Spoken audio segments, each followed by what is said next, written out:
el último encuentro estábamos hablando de la llegada del Imperio Romano a la tierra de Judea. Hablábamos de la finalización de lo que se va a llamar en su momento el reino de los Hasmoneos o el reino de los Macabeos. Y ahora vamos a entrar a ver lo que se llama el periodo netamente de la presencia romana en la tierra de Israel. Dijimos luego que entra en el año 63. Pompeyo se empieza aquí a darse un proceso por el cual durante décadas, la mayor parte de las veces tendremos aquí un gobierno títere de Roma o procuradores romanos. Uno de los periodos más interesantes dentro de esto son los años que gobernó aquí un personaje muy especial llamado Herodes. Herodes, que pertenecía en sus orígenes a una familia idumea que fue convertida al judaísmo por la fuerza en la época de Juan Hircano. Herodes, igual que sus hermanos, fue enviado a recibir educación en Roma, es decir, pertenece a una familia idumea de alto rango, de linaje, de dinero, y va a recibir su educación en Roma. He aquí que en el año 40 a.C. se lo va a decidir, va a ser decidido nombrarlo a Herodes tipo rey títere aquí, pero una rebelión de Matatías Antígono, que es el último representante de los Hasmoneos, va a hacer que hayan aquí rebeliones, y el gobierno de Herodes va a comenzar exactamente en el año 37 a.C. Cuando él va a estar gobernando, el que va a estar en Roma va a ser, digamos, el primer emperador, Octavio, también llamado Augusto. Herodes va a reinar desde el año 37 a.C. hasta el año 4 a.C.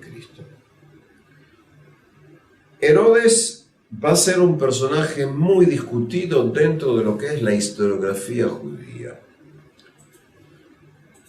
En las fuentes judías lo van a llamar Herodes el idumeo o Herodes el malvado.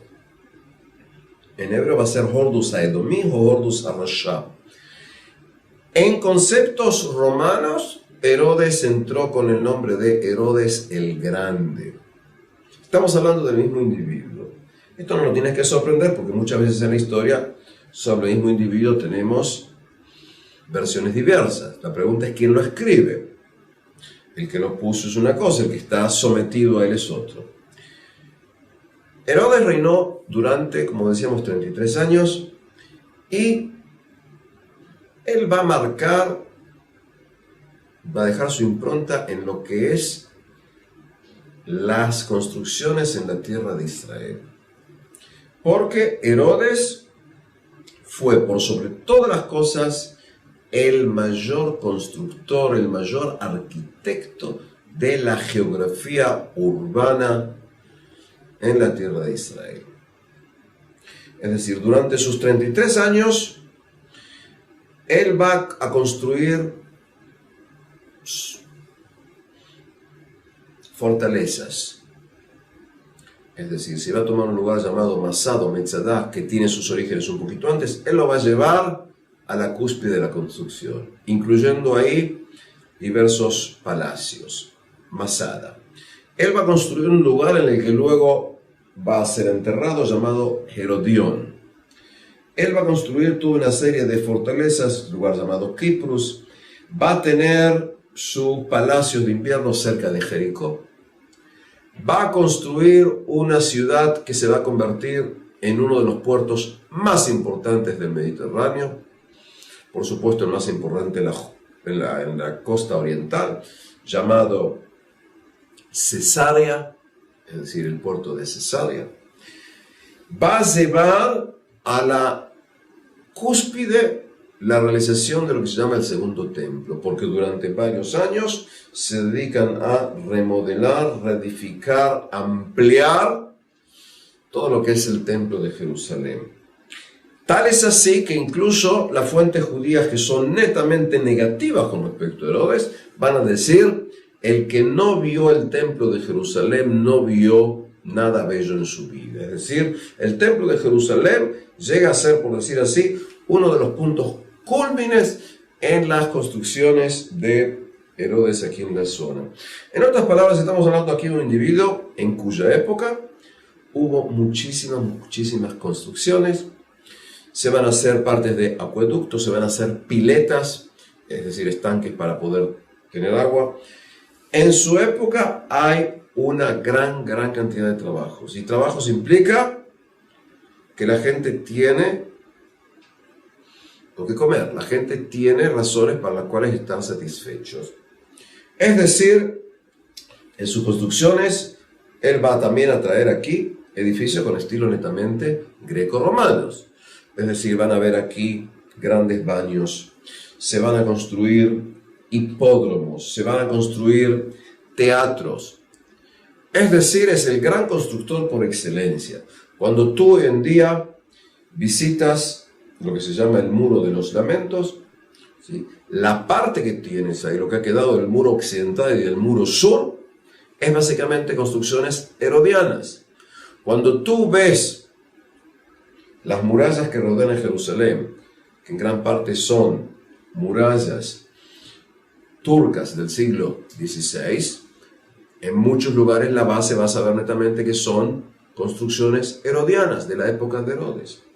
Cuando tú vas a entrar por la puerta de Jafo, la gente que conoce Jerusalén, la puerta de Jaffa, y ve del lado derecho lo que se llama la citadela de David, que no tiene nada que ver con el rey David, y ves ese recinto ahí era la zona en la que tenías las tres grandes torres llamadas Miriam, Fetzael e Hipicus, es decir, construcciones netamente herodianas. Lo que quiero que entendamos es básicamente que en esos más de 30 años de gobierno, Herodes es el gran constructor por excelencia en todo lo que es la tierra de Israel. Es decir, es un rey títere que verdaderamente y con creces justifica ante el imperio romano su designación. Porque él básicamente da a los romanos lo que los romanos quieren, y es tranquilidad, paz interna, pago de impuestos y prosperidad. Eso es lo que vamos a ver a grosso modo. ¿Cuál es el problema con Herodes? Herodes en su momento va a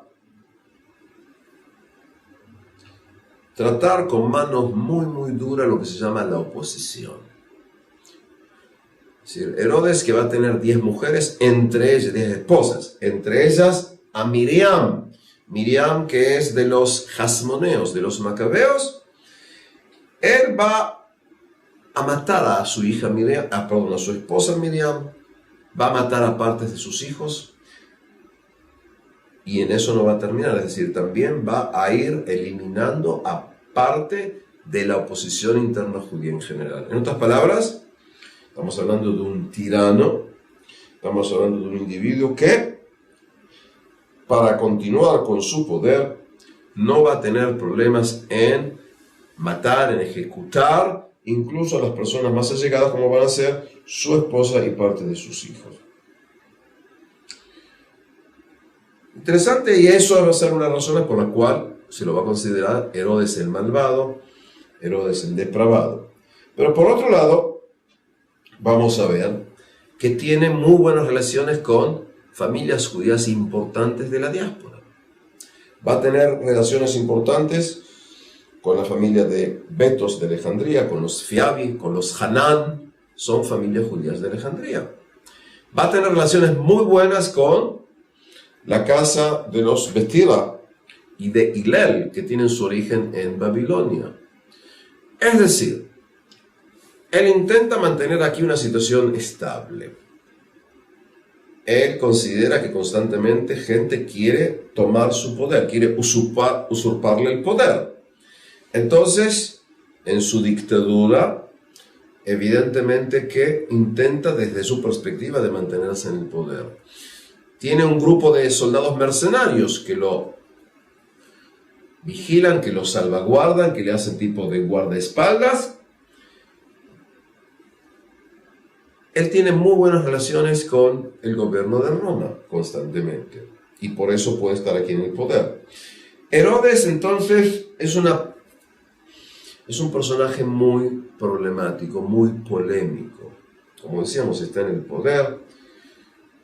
Pero en gran medida podemos decir que es uno de los grandes reyes aquí, justamente por lo que hablábamos de la cuestión de edificación, estabilidad, riqueza y prosperidad. Sin excusar su política interna, hay algo que tenemos que tomar en cuenta, y es que a lo largo de la historia, la mayoría absoluta de los gobernantes han sido, y en muchos casos son, hasta el día de hoy, absolutamente despóticos. Por supuesto que ningún presidente, ni primer ministro, ni rey, incluso en los regímenes más democráticos del siglo XXI, está contento cuando es criticado por los medios de difusión. Es decir, eso es lógico en toda la historia. Por supuesto, en esas épocas en que el rey es básicamente el que determina qué es lo que se debe hacer. Entonces estamos hablando de la época del rey Herodes. Para el mundo cristiano, Herodes es un personaje en el cual en su época nace Jesucristo. Según el relato del Nuevo Testamento, cuando los llamados magos o los astrólogos que vienen de Oriente, lo que luego en español se van a llamar los Reyes Magos, llegan aquí a Jerusalén y van a estar buscando, diciendo que nació el Mesías, que nació el Rey de los Judíos. Según el relato del Nuevo Testamento, y sobre todo estoy hablando en este momento específicamente de los relatos que tenemos al principio del Evangelio según Mateo, Herodes va a dar la orden de matar a todos los niños de menos de 2 años de la zona de Belén. Entonces Herodes es el que está relacionado con lo que se llama la matanza de los inocentes. Matanza que el mundo cristiano católico va a conmemorar el 28 de diciembre, en lo que se dice el Día de los Santos Inocentes, de los protomártires cristianos. Acá estamos en un problema, y es que a nivel histórico podríamos decir que eso es casi una creación mitológica posterior del mundo cristiano. ¿Por qué? Porque si Herodes hubiera dado una orden de matar a niños, tomando en cuenta la cantidad de documentos que hay sobre Herodes, es de suponer que este relato, que está solamente en el Nuevo Testamento, hubiera tenido que ser registrado en alguno de los documentos judíos de la época. Sobre todo tomando en cuenta que los documentos judíos son netamente anti-herodianos. Agregando que teóricamente los niños que fueron matados eran todos niños judíos. Paralelamente a esto, el mundo romano, que lo llama Herodes el Grande, hubiera tenido que tener algún registro de esto. Porque una cosa es matar a opositores, otra cosa es dar una orden para matar a niños, bebés de menos de 2 años. Explico esto porque en el futuro entraremos a la problemática de los relatos del Nuevo Testamento. Es decir, tratar de ver qué pertenece, por decir así, o qué se puede demostrar a nivel histórico, quizás legendario, mítico. De todos modos, Herodes es un personaje que lo tienes así hace más de 2000 años y tiene su peso en la historia judía, tiene su peso en la historia cristiana. En la historia cristiana obviamente expliqué por qué. Con respecto a la historia judía, entre otras cosas, porque con él casi llevarán a fin la dinastía de los Hasmoneos con el asesinato de Miriam. Ahora bien, en la época de Herodes hay lo que se va a llamar tipo corrientes en el judaísmo y van a actuar, entre otras cosas, personajes judíos muy importantes. Entre los personajes judíos muy importantes actuarán Hillel y Shammai. Hillel y Shammai, 2 sabios, 2 eruditos judíos que pertenecían a una de las corrientes judías, a la corriente de los fariseos. Y aquí es el momento para decir o hablar de lo que se llaman las corrientes judías existentes en la época del Segundo Templo, para luego retornar también a estos personajes llamados Hillel y Shammai. ¿Qué son las corrientes judías? ¿Por qué hablamos de las corrientes judías que existen en la época del Segundo Templo? El mundo judío no ha sido ni es un mundo monolítico. Es decir, tú tienes una serie de textos pero los textos esos no determinan una sola postura. Algo que voy a hablar más adelante, es decir, tenemos que entender algo que a veces resulta muy difícil de entender al individuo que no vive dentro del mundo judío, y es el texto judío y la técnica de discusión judía de los textos. El mundo de la exégesis judío es más un mundo de divergencia, de polémica y de pensamiento libre que un mundo dogmático de una sola idea existente. En otras palabras, una de las características de los textos judíos de los que voy a hablar es que el principio, por decirlo así, sería la divergencia. Aunque suena tipo de chiste, es más o menos, no sé de qué se trata, pero me opongo. Uno de los chistes judíos más conocidos en la historia es que si hay dos judíos hay por lo menos tres ideas distintas. Es decir, esto que pasa a ser chiste, pienso que tiene base de realidad en las concepciones judías como se fueron desarrollando en la historia. No quiere decir que no se use, sobre todo en la Edad Media, en casos extremos, lo que se llama el jerem, es decir, anatema o excomunión. Pero eso es algo que vamos a hablar luego en otra oportunidad para entender cómo se debe una sociedad minoritaria que se considera en peligro marcar sus límites para poder seguir subsistiendo. Es decir, fariseos, vamos a decir distintos, saduceos, fariseos en ese orden. ¿Quiénes son y cómo los conocemos? Nosotros, cuando trabajamos en historia, no podemos afirmar en forma categórica algo sobre lo que tenemos documentación. Podemos ser lo suficientemente humildes como para decir, no sé, o esto es una teoría posible o imposible. Los saduceos y los fariseos son dos grupos judíos de los que nosotros empezamos a tener conocimiento en el siglo III a.C., es decir, 200 y tanto antes de Cristo. Eso no quiere decir que no existían antes, pero quiere decir que la documentación que los nombra es más o menos del tercer siglo antes de Cristo. ¿Quiénes son los saduceos?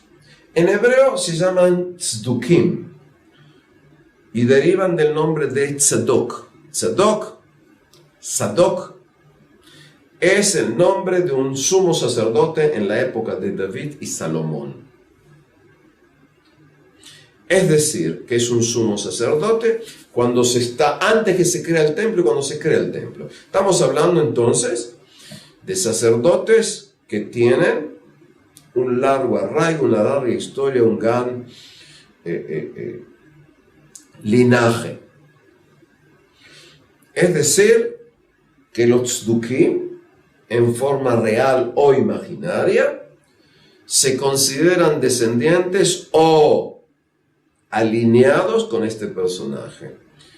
Es decir, es como hoy, si hoy en el siglo XXI queremos crear un partido político y si hablamos de un señor llamado Teodoro Herzl, creamos ahora el partido de los herzlianos, es decir, continuamos la línea de Herzl. Acá tenemos los saduceos que continúan la línea de Tzadok. Por eso dije, en forma real o imaginaria, los tzdukim son la corriente que representa una concepción religiosa política, basándose en que ellos son los verdaderos descendientes, verdaderos herederos de la concepción de Tzadok. ¿Quiénes son los tzdukim? Primeramente, todos los saduceos son sacerdotes.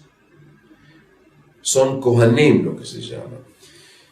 Recordemos que en conceptos judíos el pueblo de Israel se divide en tres grupos: Kohanim, Leviim e Israel, es decir, los sacerdotes, los levitas y los que son Israel. La mayoría absoluta de los judíos pertenecen a la tercera categoría, los llamados Israel, es decir, lo que se llama Israel el plano, el pueblo llano. Ahora, decíamos lo siguiente: todos los saduceos son sacerdotes, pero no todos los sacerdotes son saduceos. Esto no es un ejercicio de tipo psicométrico, simplemente es para entender. Todos los saduceos son sacerdotes, pero no todos los sacerdotes pertenecen a esta corriente de pensamiento. Es decir, que los saduceos son sacerdotes, pertenecen a un grupo aristocrático en función del linaje, pertenecen a un grupo oligárquico, es decir, un grupo minoritario. Pertenecen a una plutocracia, es decir, a gente de dinero que quiere que el dinero domine. Y muchísimos de ellos, por supuesto, participan en el ritual, en las ceremonias que se hacen en el templo, porque son sacerdotes. Esta gente es gente, sin excepción, gente ilustrada, es decir, conocen los textos judíos. Esta gente intenta imponer su idea en cómo se debe llevar el ritual, porque son sacerdotes, porque saben, porque pertenecen a esa oligarquía aristocrática que quiere manejar el pueblo.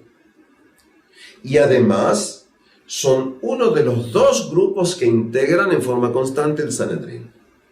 Es decir, ese parlamento judío en el que se toman decisiones sobre cuestiones legales, rituales, de fe y demás. Un punto muy importante, importantísimo. No quedaron en nuestro poder ningún documento saduceo. Lo que nosotros sabemos sobre los saduceos fue escrito por gente que en general eran antisaduceos. Es decir, gente que difiere de la opinión de los saduceos. Es como si dijéramos en política que no quedó ningún escrito de gente de derecha porque solamente la izquierda escribió la historia. O que no quedó ningún documento de gente de la izquierda porque solo la gente de derecha escribió la historia. En otras palabras, nosotros tenemos que tratar de ver qué decían en función de aquellos escritos que difieren de ellos. Es decir, si yo digo que lo mejor es blanco y tú estás en oposición, quiere decir que tú pensabas negro. Esto nos crea problemas y por eso tenemos que ser muy cuidadosos cuando tratamos de entender las condiciones de los saduceos. Haciendo esta aclaración, vamos a entrar en ello. Entonces decíamos, son sacerdotes, aristócratas, gente de dinero, manejan en gran medida el Sanedrín.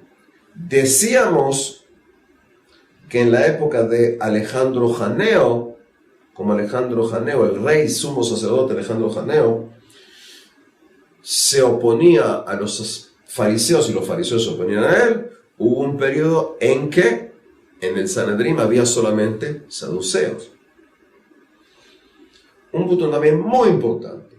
Cómo los saduceos básicamente vivían en función del ritual del templo, los saduceos van a desaparecer como corriente a partir del año 70. Es decir, luego de la destrucción del templo, no vamos a tener más saduceos. Es un punto de tomarlo bien en cuenta. La concepción de los saduceos va a desaparecer totalmente. ¿Qué decían los saduceos? ¿Quiénes son los saduceos? ¿Por qué van luego a desaparecer, decíamos? ¿Por qué? La base de su sustento va a desaparecer, que es básicamente el trabajo en el templo. ¿En qué creen y en qué no creen? Los saduceos creen solamente en la ley escrita. Es decir, para ellos, la única ley que existe es la ley que Dios dio en el monte Sinaí. Es decir, por ejemplo, se dice ojo por ojo, diente por diente, así debe ser. Si dice de que tal manera respetarás el Shabbat, el sábado, así debe ser. Es decir, ellos toman lo que está escrito en la Torá al pie de la letra.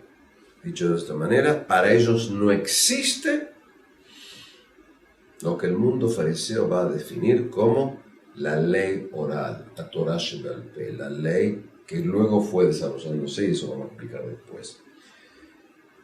En otras palabras, si lo llevo a extremos, según la argumentación de los fariseos contra los saduceos, si dice ojo por ojo, diente por diente,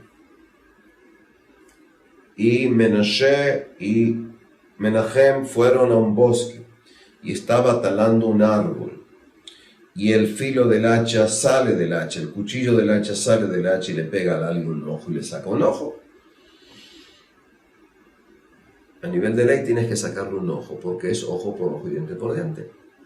Es decir, tienes que cumplir lo que te han hecho, tú harás, sin entrar a determinados tipos de preguntas. Cuidado que esto es más o menos como los fariseos explicaron los saduceos. Es decir, que puede ser que sea así, puede ser que no sea así. Es decir, decíamos la ley escrita como está. Pero va más de esto. Para los saduceos, la única vida que existe es la vida que tenemos aquí y ahora. Es decir, el hombre vive 20, 30, 40, 80 años, lo que sea, y ahí terminó todo. En otras palabras, en la concepción saducea no existe el más allá. No existe el mundo venidero. No existe la idea de premio y castigo. No existe la idea de la resurrección. Tú me dirás, ¿pero son judíos? Sí, son judíos. Porque tenemos que tomar en cuenta que las ideas que recién acabo de negar son ideas que los fariseos van a desarrollar en función de una interpretación de los textos de las Escrituras. Sobre todo los textos de los profetas. Es decir, que tenemos acá un grupo que determina su postura, que determina a nivel ritual qué se debe hacer o no. Él determina aquí qué es lo puro y qué es lo impuro. Y este es un grupo que en gran medida, podemos decir, está casi desconectado de lo que es la masa del pueblo. En gran medida, los saduceos no tienen una relación constante con el pueblo de Israel. Es decir, que en general, lo que vamos a ver es que es una clase, por eso que está separada, que está cortada, con características aristocráticas y demás. Ahora, ¿qué ocurre entonces con esta gente? Ellos van a desaparecer porque parte de sus riquezas estaba relacionado con la contribución de los judíos para mantener el templo. Cuando hablemos de la gran rebelión, parte de los líderes también van a ser saduceos. Eso lo veremos más adelante. El otro grupo era el grupo llamado los fariseos. En hebreo se llaman prushim. Y la etimología de esto está de esta manera. Es decir, desde el punto de vista de los saduceos, esta gente es gente que se desviaron del camino, que salieron del camino, que abandonan a la gente. Y por eso usan la forma de decir en porshim me'atzibur. Es como que se desvían o abandonan al público, a la gente. Es decir, tiene una connotación negativa. Los fariseos toman la palabra prushim, tomando el juego de las raíces, y dicen, nosotros nos llamamos prushim porque nosotros nos damos perushim, nosotros damos explicaciones al texto. No tomamos el texto en su forma literal, sino que lo explicamos más allá de eso. En otras palabras, el término desde el punto de vista judío de los saduceos era un insulto. Para los fariseos mismos era algo positivo. Y acá quiero explicar algo haciendo un paréntesis. En todos los idiomas europeos, sin excepción, la palabra fariseo tiene características negativas.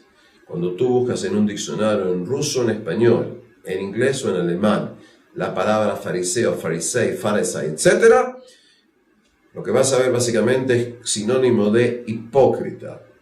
¿Por qué? Porque en el Nuevo Testamento Jesús, sobre el que voy a explicar que desde la mayor parte de los pensadores pertenecía, estaba relacionado al grupo de los fariseos, el mismo, la utilización de la palabra fariseo va a tener una connotación negativa y de ahí esta palabra va a ser peyorativa. Eso está hablando de cómo un término cambia en función de su contexto semántico ideológico. Esto a nivel de paréntesis. Pero el judaísmo básicamente es una creación farisaica. Fíjense hasta dónde este término puede ser contradictorio cuando habla hoy en día un judío con un cristiano utilizando la misma palabra, fariseos de aquí y de allá.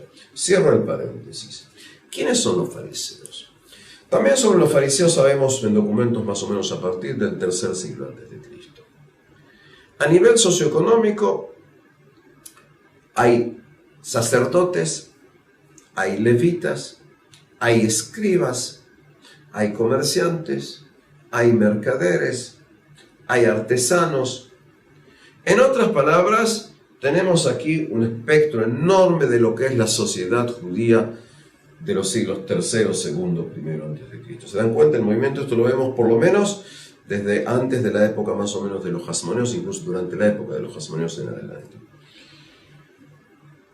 Es decir, socioeconómicamente hablando, es lo que llamaríamos a grosso modo una clase media, media para abajo, lo que no implica que haya algún que otro individuo de dinero. Los fariseos, los prushim, tienen una postura netamente popular.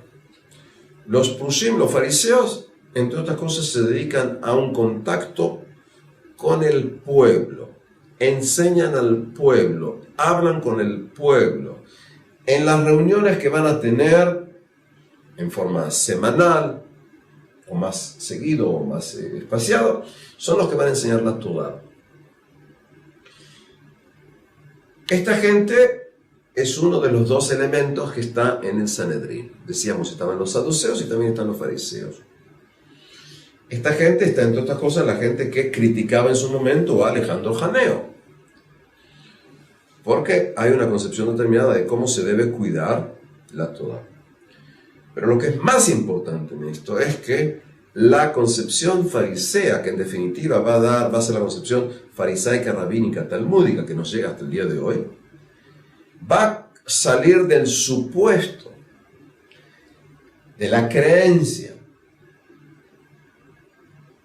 de la invención, si queremos ser un poco más rudos, de que en el momento de la entrega de la Torá, de la entrega de la ley en el monte Sinaí, además de la ley escrita, Dios le dio lo que se llama la ley oral.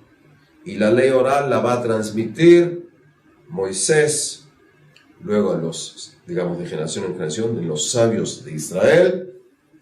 Y de esta manera, lo que se llama la ley oral, en hebreo la Torah Shebe'al Peh, es, por decir así, una herramienta que Dios le dio al hombre para que pueda ir interpretando y desarrollando la ley escrita. En otras palabras, como si Dios le hubiera dado al hombre una pequeña llave, puedes llamarlo intelecto, posibilidad de discernimiento, posibilidad de análisis, para ser socio de Dios en la cuestión de la ley y para que cada uno de estos grandes sabios pueda interpretar, reinterpretar, utilizar la ley escrita también en función de la realidad del momento.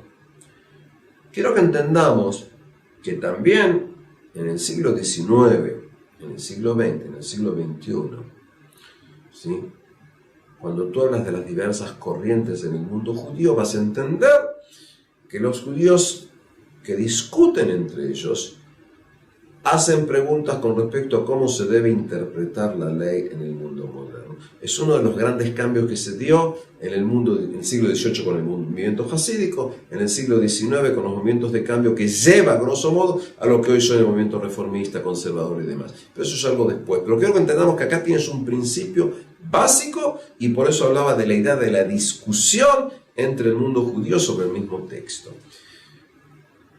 Es decir, ellos entienden que hubo acá un desarrollo y por lo tanto el hombre es casi un socio menor, pero un socio de Dios. Entonces, por ejemplo, cuando dice ojo por ojo y diente por diente, entienden que si Menahem y Menashe fueron al bosque y uno de ellos sin querer le sacó el ojo a su amigo o a su competente o a su competidor en forma errónea, no por eso tienes que sacarle el ojo. La idea es preguntar, ¿fue adrede? ¿Fue sin querer? ¿Fue por negligencia? ¿Cómo castigamos al agresor? ¿Se le debe dar una indemnización al agredido? Si lo mató, a la familia del agredido, pero no así porque sí es ojo por ojo y diente por diente. Es una postura de interpretación de la ley. De esta manera el hombre pasa a ser un creyente que es socio de Dios, porque Dios, según el relato de Génesis, le dio al hombre posibilidad de discernir, y el hombre desarrolló más esta posibilidad de discernir cuando comió del árbol de la sabiduría, que estaba prohibido, pero lo hizo. En otras palabras, el hombre, según los sabios, no cualquier hombre, según los fariseos, va a interpretar la ley. Entonces, por ejemplo, cuando tú hablas de kashrut, de las leyes dietéticas, tenemos que tomarlo en cuenta, y es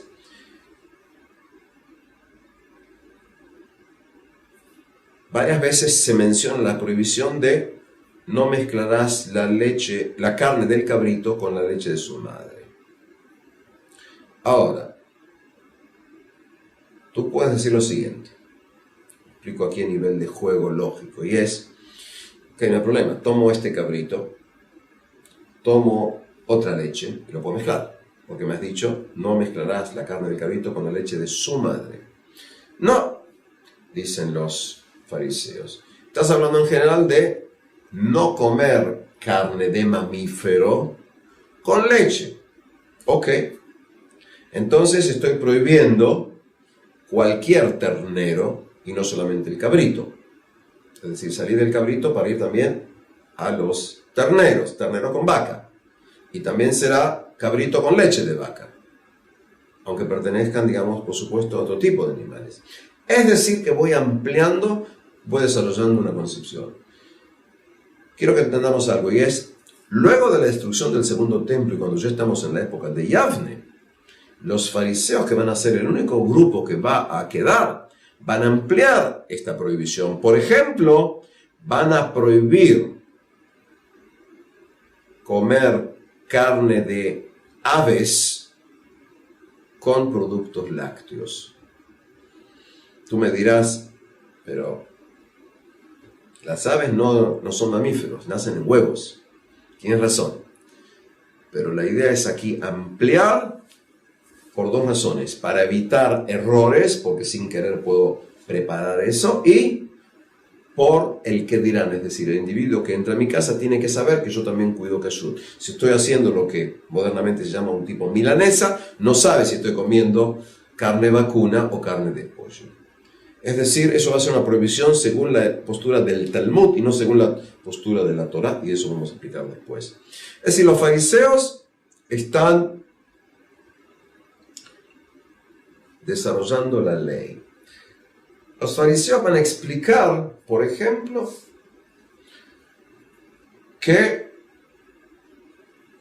las festividades tienen más significado que en su original. Por ejemplo, tenemos una festividad que en la Torá tiene dos nombres. Se llama Chag HaShavuot y Chag HaBikurim. Es decir, fiesta de las semanas y fiesta de las primicias, de los primeros frutos. El mundo de los fariseos le va a dar a esta fiesta un tercer nombre. Chag Matan Torah. Fiesta de la entrega de la Torah, de la ley. Porque según ellos, fue en esta festividad, fue en este momento, en la fiesta de las semanas, en la fiesta de las primicias, en que tuvo lugar la entrega de la Torah. Cierto, en ningún lugar se dice que fue en el mismo evento. Evidentemente, en el mundo de la Torah tuvo lugar la entrega de la ley, pero no te dice cuándo. Es decir, que van agregando, van desarrollando. Voy a dar otro ejemplo más. En la concepción bíblica, el año empieza en el mes de Nisan, en el mes que se conmemora Pesaj. Y el séptimo mes dice, entre otras cosas, y el primer día del séptimo mes, ¿sí?, lo conmemorarás con tocar trompetas y demás. Lo interesante es que el séptimo mes, que luego se va a llamar Tishrei, por influencia de los meses babilónicos, va a ser el mes que el mundo judío va a determinar por los fariseos, que es cuando comienza el año judío. Es decir, el año judío, según la Torá, empieza en la fiesta de Pesaj. Luego, el mundo judío va a empezar, por influencia de los fariseos, en el mes de Tishrei, en el séptimo mes. Es decir, el séptimo pasó a ser primero. Estamos hablando acá de concepciones del mundo fariseo. Pero va más ahí. El mundo fariseo es el mundo que va a desarrollar la idea del mundo venidero, del mundo del más allá. Entonces hay premio y castigo. Y entonces va a haber resurrección de los muertos. Tú me dirás, pero esto no es un pensamiento judío que existía antes. La respuesta mía es, no sabemos exactamente. Es decir, y por eso la discusión entre los dos grupos. Es decir, cuando tú tomas la visión de Ezequiel de los huesos secos, y esos huesos toman forma, tú puedes decir por lo menos tres cosas. Por lo menos tres. Una es simplemente un ejemplo, una paradoja. Tú y yo sabemos que los esqueletos no pueden volver a estar vivos. Es un ejemplo. Simplemente un ejemplo. Una parábola, digamos. Posibilidad 1. Posibilidad 2. También es un ejemplo, una parábola, para fortalecer el ánimo de los judíos que están exiliados en Babilonia. Cuando la idea es, así como tú ves este esqueleto que vuelve a resucitar, así será cuando el pueblo de Israel regrese a su tierra. Estás hablando de una cuestión alegórica. Tercer postura, y va a ser la postura de los fariseos, ese es un claro mensaje del futuro resucitar de los muertos. Pero esto es una cuestión de interpretación. O, por ejemplo, cuando Isaías habla de que en el futuro pastarán los lobos con los corderos y demás, tienes dos posibilidades. Una, tomar como un ejemplo. Dos, tomarlo como algo real.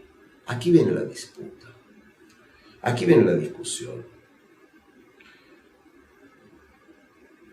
Y cómo tú tomas diversos ejemplos y elementos. Vamos a decir lo siguiente. Vamos a poner aquí una teórica discusión entre un saduceo y un fariseo. Digamos que yo, Pinjas, ahora, ¿sí?, me divido en dos, por decir así. Y hay una disputa entre estos dos individuos. El saduceo le dice al fariseo, ¿por qué inventan cosas? Y el fariseo le dice al saduceo, nosotros no estamos inventando nada. El saduceo le dice, pero hombre, escucha, tú estás acá enseñando que hay un mundo venidero, que hay un mundo del más allá. Y el fariseo le dice, sí, porque eso más o menos está escrito. Y el saduceo le dice, perdón, ¿dónde está escrito? En forma clara. Y fíjate, le va a decir lo que dice Ezequiel. Le dice, pero Ezequiel no dice que va a haber una resurrección real. Está dando un ejemplo. Le dice, ¿pero cómo? Le dice el fariseo al saduceo. ¿Y tú no crees en eso? Le dice, en la resurrección del alma, por supuesto, dice el saduceo que no puedo creer. Le dice, ¿por qué?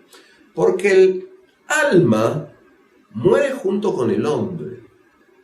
El fariseo está todo trastornado, está todo choqueado. Le dice, ¿pero cómo es eso? Y le dice al saduceo, fíjate lo siguiente. Dice, ¿dónde reside el alma? Lo que se dice en hebreo, nefesh, según el Pentateuco. Y el fariseo conoce el texto y le dice, Entonces le agrega el saduceo, le dice, fíjate, ¿por qué está prohibido consumir sangre? Entonces le dice el fariseo con eso el texto, le dice, sí, porque tienes ahí Adam wa nefesh va nefesh wa Adam, es decir, según el relato literal, ¿sí?, está prohibido consumir sangre porque la sangre es el alma. Y el saduceo le dice, dime lo siguiente, cuando Caín mató a Abel, ¿qué dice el texto de Génesis? Y dice, ¿sí?, la sangre de tu hermano grita desde la tierra. Es decir, la sangre grita porque el alma grita. En otras palabras, le dice el saduceo al fariseo, cuando un hombre muere, muere y terminó la historia. No hay un mundo venidero, ese es un invento tuyo. El fariseo le dice al saduceo, pero mira, hombre, fíjate que, ¿y qué harás entonces tú con eso de que, como se va a decir en hebreo, ¿sí?, Rasha betov lo betzadik barrado? Es decir, ¿qué harás tú con eso de que el impío, el malvado, tiene una buena vida y el justo, el piadoso, vive muy mal? Porque no tiene a veces dinero. Le dice el saduceo al fariseo, este es tu problema. Tú te haces una pregunta que cómo permite Dios que haya ricos y malvados que lo viven muy bien y hay piadosos, justos que viven muy mal. Tú estás preguntando dónde está la justicia divina. Eso, exactamente, dice el fariseo al saduceo. El saduceo le dice, no sé, pero eso no me va a llevar a inventar respuestas como tú estás llevando. En otras palabras, hay discusión. Entonces el fariseo puede preguntar al saduceo, ¿y por qué tú crees? Dice, ¿por qué creo? Porque Dios me ha creado y porque Dios me dice. El saduceo le dice al fariseo lo siguiente, fíjate lo siguiente, y es, en los 10 mandamientos dice, respeta a tu padre y a tu madre para que se te alarguen los días sobre la tierra. No dice que tienes que respetar a tu padre y a tu madre para tener una mejor vida venidera. Es decir, eso está aquí. En otras palabras, estimados compañeros aquí en esta charla, y es, tenemos acá dos mundos contradictorios entre los saduceos y los fariseos. Para los saduceos la vida está aquí, en este lugar, y ellos cumplen, respetan y hacen todo porque Dios existe. Y si Dios le dijo, cuidarás kashrut, cuidan kashrut. Si Dios les dijo, tal cosa harás y tal cosa no harás, lo harás de esa manera. Para el saduceo, lo que el fariseo hace es casi una herejía. Para el saduceo, cuando el fariseo explica que hay que completar, que hay que agregar, el saduceo le puede decir, dime, ¿tú piensas que Dios nos ha dado a nosotros una ley imperfecta y por eso necesita tu postura para que lo puedas enseñar? Es decir, hablamos acá de dos mundos conceptuales distintos sobre un mismo texto. Decíamos saduceos, decíamos fariseos. Los fariseos van a ir teniendo gran fuerza. Uno de los fariseos más famosos fue un señor llamado Shimon ben Shetach. Shimon ben Shetach, que vivió en la época de Alejandro Janeo y que quizás era hermano de la reina Salomé Alejandra. Digo quizás porque el tema está discutido. Las fuentes no siempre son claras en eso. Y Shimon ben Shetach era importante porque, entre otras cosas, él intentó defender los derechos de la mujer en función de lo que se llama el contrato matrimonial, obligando al esposo a pagar lo que se había comprometido en el contrato matrimonial. Shimon ben Shetach también desarrolló la idea de que todo pequeño pueblo debía tener escuelas para párvulos, escuelas para pequeños niños. No quiere decir que se puso en la práctica, pero quiere decir que tenía una postura aquí también de que era importante que todo niño de Israel tuviera educación. Entrando al siglo I a.C., en la época de Herodes, vemos dos personajes muy importantes, Hillel y Shammai. Dos sabios judíos, dos eruditos judíos. Hillel vino de Babilonia. La familia de Hillel fue una de las familias más respetadas e importantes a nivel académico. Y presten atención a esto. a partir de Hillel y durante 14 generaciones, es decir, si incluyo Hillel son 15 generaciones, lo que se llama el presidente del Sanedrín siempre fue descendiente de Hillel, exceptuando un caso. El único que no fue de la línea de Hillel fue un señor del que vamos a hablar, llamado, ¿sí?, Rabbi Yohanan ben Zakkai, es decir, el rabino Juan, hijo de Zakkai. Si no sé cómo se traduciría en español. Es decir, dije ya en el primer encuentro, tengo un problema a veces los nombres en hebreo, los nombres en español. Es decir, todos sin excepción, desde Hillel hasta la desaparición de la institución, en algún momento entre el año 425 y 429, cuando ya Israel pertenece al imperio bizantino cristiano, durante 14 generaciones, 15 se incluye Hillel, todos los que estaban al frente del Sanedrín, sin excepción, pertenecían a la misma dinastía. Y esto es importante porque según una de las tradiciones, Hillel era descendente de Yoiachin.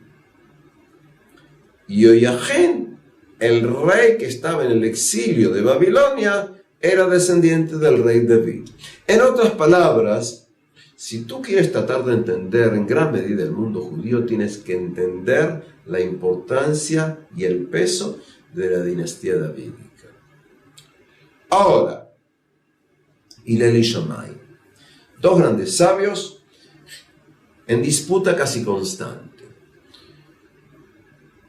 Se cuenta que vino un gentil y les preguntó a Shammai, diciéndole: quiero estudiar toda la concepción judía parado sobre una sola pierna. Sí, es decir, evidentemente, ¿cuánto tiempo puedes aguantar en una sola pierna? Según el relato, Shammai le dijo: hombre, vete de aquí. Lo echó.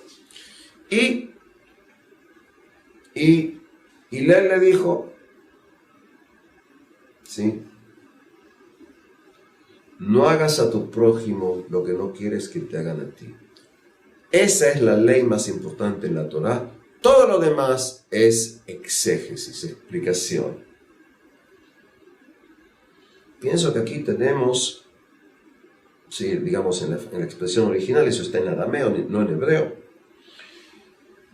Pienso que esto es uno de los ejemplos más claros de lo que sería el resumen de la concepción de los profetas.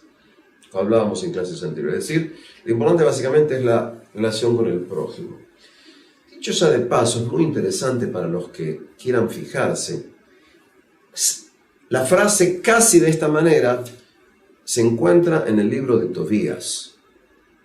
Y el libro de Tobías es uno de los libros judíos que los judíos no incluyeron en el canon del Antiguo Testamento.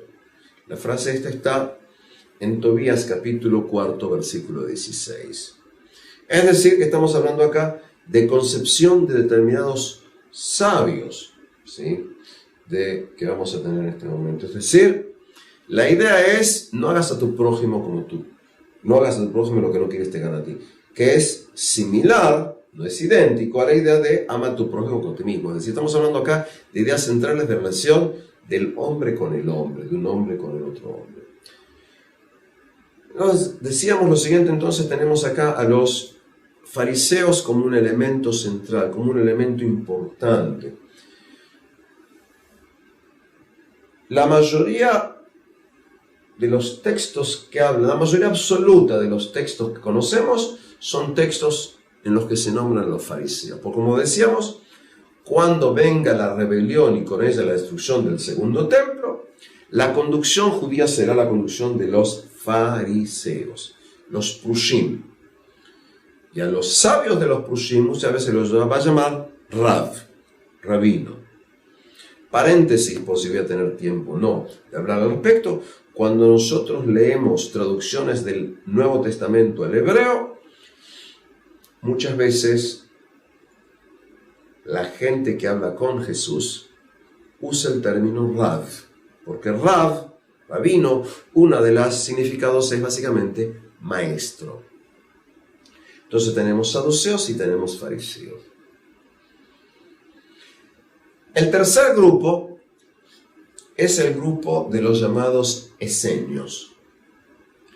Y los esenios, hasta donde sabemos, existen por lo menos, más o menos, del siglo II a.C. Está discutida la palabra esenios. Quizás está relacionado con un término en griego relacionado con la palabra de limpieza o pureza, por decir así, los limpios o los puros. Sobre los esenios tenemos referencias posteriores, es decir, básicamente del siglo I o un poquito después. Sobre los esenios sabemos por Flavio Josefo, llamado Yosef ben Matitiao, líder fariseo de la época del Segundo Templo, comandante de las tropas judías contra los romanos en Galilea, y que luego de ser tomado prisionero por los Flavios se va a llamar Flavio Josefo, es decir, bajo Vespasiano, Titos, Domicianos. Y él va a escribir. Junto con él también, paralelo, escribe Filón de Alejandría, gran sabio judío que vive en Alejandría, que escribe en griego. Ambos van a nombrar a los esenios. Filón cuenta que esta gente vive en pueblos, viven en ciudades, se organizan en comunidades, pero vuelvo a decir, en pueblos y en ciudades. Eso dice Filón. Los esenios van a dedicarse a la agricultura, algunos de ellos van a ser colmeneros, es decir, van a cultivar abejas en sus colmenas, van a ser artesanos, es decir, artesano implica zapateros, etc. El salario que reciben o las ganancias que tienen no las cuidan para ellos, porque no tienen propiedad privada. Se los dan a un tesorero común y este hombre que es tesorero se dedica con el dinero a comprar lo que necesitan la gente en forma común. Son célibes, es decir, no se casan. Yosef ben Matitiao, Flavio Josefo, agrega lo que acabo de explicar, que los esenios son célibes, no se casan porque creen en la condición básica de los defectos de las mujeres. Es decir, la mujer en su esencia es un ser que tiene defectos, que tiene características negativas. Y además, escribe Flavio Josefo, que los esenios creen en forma absoluta en la predestinación. Lo interesante es que ninguno de ellos habla de que viven en el desierto. Los que sí dicen que los esenios viven en el desierto, cerca del Mar Muerto, son autores no judíos. Por ejemplo, el historiador Plinio. Por ejemplo, el historiador Dion Crisóstomo. No confundir, por favor, Dion Crisóstomo con Juan Crisóstomo, es decir, un santo posterior de la iglesia. Es decir, tanto Plinio como Dion Crisóstomo dicen que sí viven en el desierto. Esto es interesante por lo que luego vamos a ver, y es donde vivían, quiénes eran, los rollos del Mar Muerto, etc. De todos modos, los esenios que tenían grandes concepciones con respecto a lo que se llama la pureza, van a desaparecer también con la época de la Gran Revuelta, con la desaparición del templo. Ahora bien, ¿qué más sabemos de los esenios? La gran revolución con respecto a quiénes son los esenios tiene lugar en el mundo de la investigación a partir de 1947. Para ser más exacto, el 29 de noviembre de 1947, como una de esas tantas casualidades en la historia, un señor llamado Sukenik, arqueólogo y epígrafo, viaja a tener un encuentro en la ciudad de Belén porque le dicen que se han encontrado unos rollos raros, antiguos. Este hombre llega ahí y para su gran sorpresa, dicho sea paso, 29 de abril de 1947 es cuando las Naciones Unidas se decide que van a ser un Estado judío y un Estado árabe en la zona de Palestina, la zona del mandato británico. Eso como paréntesis. Este hombre va y llegando ahí empieza a ver una serie de pergaminos, una serie de escritos que se da cuenta que son antiquísimos. Cuenta el relato, no la leyenda. Según la historia, vuelve Sukenik, dicho sea paso, Sukenik, además de ser arqueólogo y epígrafo, es entre otras cosas el padre de Yigael Yadin, que fuera, ¿sí? Básicamente el general de las tropas de Israel en la guerra de independencia, arqueólogo, político y demás. Puedo agregar algo personal, tuve el honor de ser uno de sus alumnos del profesor Yigael Yadin. Es decir, vuelve Sukenik y según el relato se contacta con un compañero e incluso le pide que lleve a su pariente pequeño, su hijo de 9 años. Y cuando lo trae, lo empiezan a ver, dice, ¿por qué quería el niño? Dice, porque quiero que lea. Un niño de 9 años empieza a leer parte de los rollos que este hombre compró. Estoy hablando de lo que se va a llamar los rollos del Mar Muerto. Y lo interesante en esta anécdota del niño es que un niño, incluso si las letras son claras, puede leer un texto que tiene más de 2000 años. Esto nos lleva a lo que explicaba en su momento de la importancia de la lectura del hebreo antiguo y el hebreo moderno, que en gran parte es similar. ¿Cuál es la historia? Poco tiempo antes del descubrimiento de Sukenik, según el relato, beduinos en la zona del Mar Muerto, en una serie de cuevas, en la zona del Mar Muerto, en la zona de Judea, el desierto de Judea, encontraron una serie de cacharros de cerámica en los cuales habían rollos. Empiezan a cortar estos pergaminos y esto pasó a ser luego textos judíos escritos en hebreo, que los más antiguos no tienen mucho tiempo, más o menos casi 2200 años. Es decir, quiero que entendamos aquí que estamos hablando aquí de los textos más antiguos en lengua original que tenemos de textos de la Biblia. Además de la existencia de textos judíos que no entran en la Biblia, que son de la misma época. Los textos son más o menos del siglo II o primero antes de la era común. Es decir, más o menos, si no son 2200, son más o menos 2100 y un poquito más. Estamos hablando acá de una revolución a nivel mundial. Y la pregunta es, ¿qué se encuentran en estos textos? ¿Qué se encuentra aquí? ¿Cuál es el mensaje de todo esto? ¿Cuál es la importancia de este descubrimiento? Eso lo continuaremos en la próxima clase.